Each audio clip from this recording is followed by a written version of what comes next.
Middle ஈஸ்ட்ல நாங்க தான் பெரிய அப்பாட்டக்கரு. எங்கள யாருமே ஒண்ணும் பண்ண முடியாதுன்னு நெனச்சுக்கிட்டு அமெரிக்காவுடைய F-35 விமானம் வந்து தற்போது அடித்து நொறுக்கிய சம்பவம் வந்து அமெரிக்கா மட்டுமல்ல, உலக நாடுகள் கிட்டத்தட்ட ஒரு 10 நாடுகளுக்கு வந்து அதிர்ச்சி வைத்தியத்த குடுத்திருக்க ஒரு சம்பவமா தான் பார்க்க முடியுது. முக்கியமா பார்த்தோம்னா, அமெரிக்காவினுடைய அதிபராக இருக்கக்கூடிய ட்ரம்ப் அவர்கள் வந்து ஈ ஈரான் கிட்ட எந்த ஒரு வான் பாதுகாப்புமே கிடையாது. கப்பல் பாதுகாப்பு கிடையாது. ஏன் சொல்லப்போனா ஈரானே கிடையாதுன்ற மாரியான பல்வேறு கருத்துக்கள் வச்சு கொண்டிருந்த சூழல்ல, ஈரானுடைய இந்த மரண அடி, அதாவது ரேடார்கள்லயே சிக்காத அந்த F-35 விமானம் வந்து அடித்து நொறுக்கப்பட்டிருக்கிறது. உலக நாடுகளே வந்து தற்போது வந்து ஒரு அச்சத்திலையும், அதிர்ச்சியிலும் உள்ளாக்கிறது.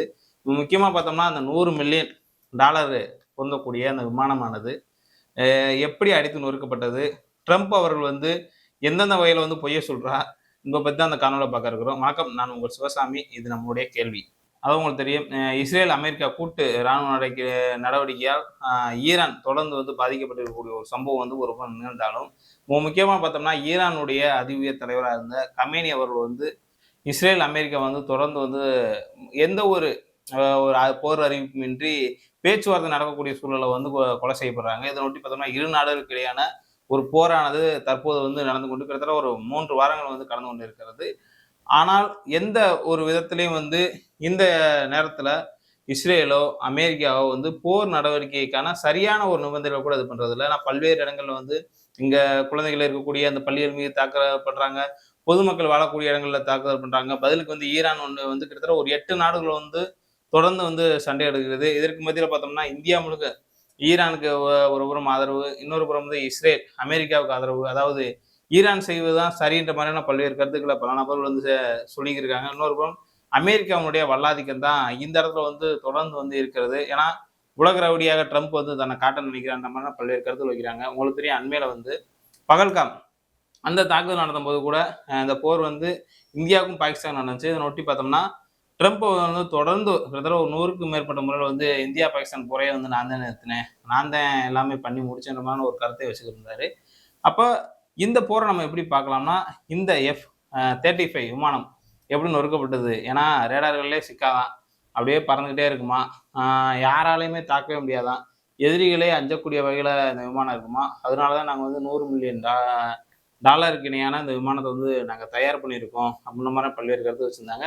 இதற்கு வந்து ஒரு 10 நாடுகள் வேற போட்டி. சரி, இதற்கு முன்பாக பார்த்தோம்னா ஈரான், இஸ்ரேல் பாலிஸ்டிக் ஏவுகணை போன்ற பல்வேறு ஏவுகணைகளை வந்து இருபுறமும் தாக்குதல் நடத்திக்கிட்டு இருக்காங்க.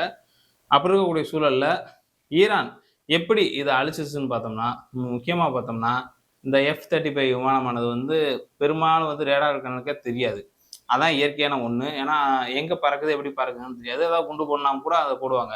அதான் இந்த F-35 ஏவுகணையுடைய செயல்.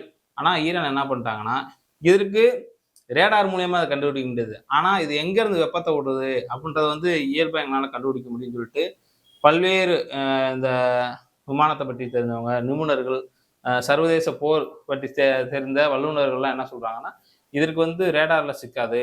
ஆனா, இதனுடைய இந்த இன்ஜின் ஹீட் இருக்குல்ல, ஒரு இன்ஜின் தான் இருக்கும் போல. அந்த இன்ஜின் ஹீட்ட வச்சு நம்ம இந்த விமானம் எங்க இருக்கு அப்படின்றத கண்டுபிடிக்கலாம் அப்படின்னு சொல்றாங்க.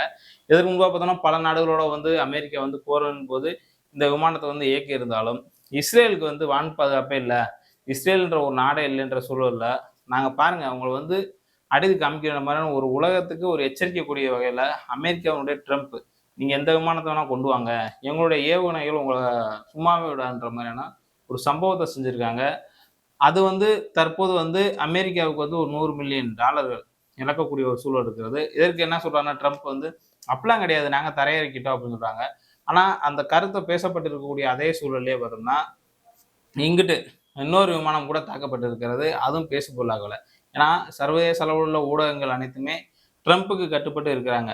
அதனால ஈரானுக்கு ஆதரவாக பல்வேறு ஊடகங்கள் கூட நடக்கல. ஏன்னா, தற்போது வரை சில வீடியோக்கள் தான் நமக்கு வெளிய வருதுன்னு வைங்களேன். கிட்டத்தட்ட ஈரான் தரப்புல வந்து ஒரு 1300 பேர் இறந்திருக்காங்க. அங்கிட்டு ராணுவ வீரர்கள் போன்ற ஒரு சில 20 பேர் தான்.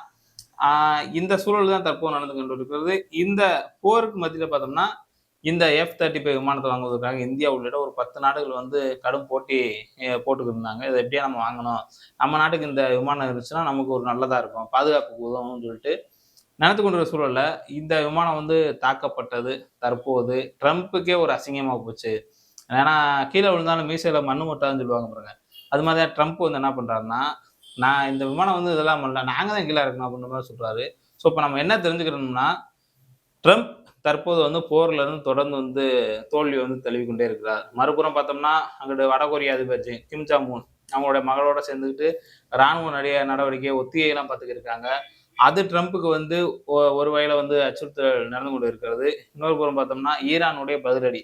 இப்ப எப்போது வேண்டுமானாலும் வடகொரியா, சைனா போன்ற பல்வேறு நாடுகள் வந்து இந்த போர்ல வந்து இறங்குவதற்கான வாய்ப்பு இருக்குன்றத பார்க்க முடிகிறது.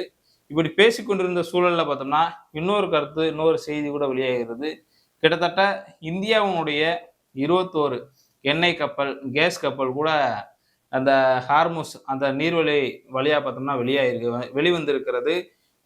கிட்டத்தட்ட ஒரு பிடித்து வைத்திருந்த உங்களுக்கு தெரியும் அந்த ஹார்முஸ் அந்த வழியா பார்த்தோம்னா, கிட்டத்தட்ட பெட்ரோலியம், கேஸ் இந்த மாதிரியான பல்வேறு வர்த்தகத்துக்கான பொருட்கள் ஏற்றி செல்லக்கூடிய கப்பல் வந்து அனுதினமும் வந்து 100 கப்பலாவது போயிரும். ஆனா, இந்த ஒரு 3 வாரமா பார்த்தோம்னா, சரிவர பெருமளவிலான கப்பல்களே போல. ஒரு நாளைக்கு 3 டூ 5 அதுவும் ஈரான் வந்து எந்தெந்த கப்பல்கள் வந்து வெளியிடணும்னு நினைக்கிறாங்களோ, அந்த கப்பல் தான் வெளியில போக முடியும். எல்லா கப்பலுமே போக முடியாது. ஆனா, இந்தியாவினுடைய பிரதமர் நரேந்திர மோடி அவர்கள் வந்து ஒரு பேச்சுவார்த்தை நடத்தியிருந்தாங்க ஈரானோட. அந்த பேச்சுவார்த்தைக்கு மத்தியில ஒரு உடன்பாடு ஏற்பட்டு இந்தியாவினுடைய போர்க்கப்பல் இந்தியாவினுடைய இந்த எரிசக்தி கப்பலானது வெளிவந்திருக்கிறது. 24 கப்பல் வந்து பாதுகாப்பா வந்திருக்கிறது. ஏன்னா, ஈரான் வந்து எப்போதுமே வந்து இந்தியாவுக்கு ஆதரவாக, இந்தியாவுக்கு பக்கபலமா இருக்கணும்னு தான் நினைக்கிறாங்க. அண்மையில கூட ஒரு செய்திய கூட நான் பார்த்தேன்.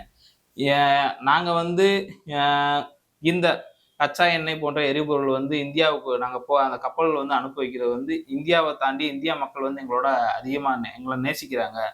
எங்களுடைய இந்த போர் ஒத்திகைக்கு, இந்த போர் நடவடிக்கைக்கு வந்து ஆதரவா இருக்காங்கன்ற மாதிரியான பல்வேறு கருத்துக்களை வைத்திருக்கிறார்கள்.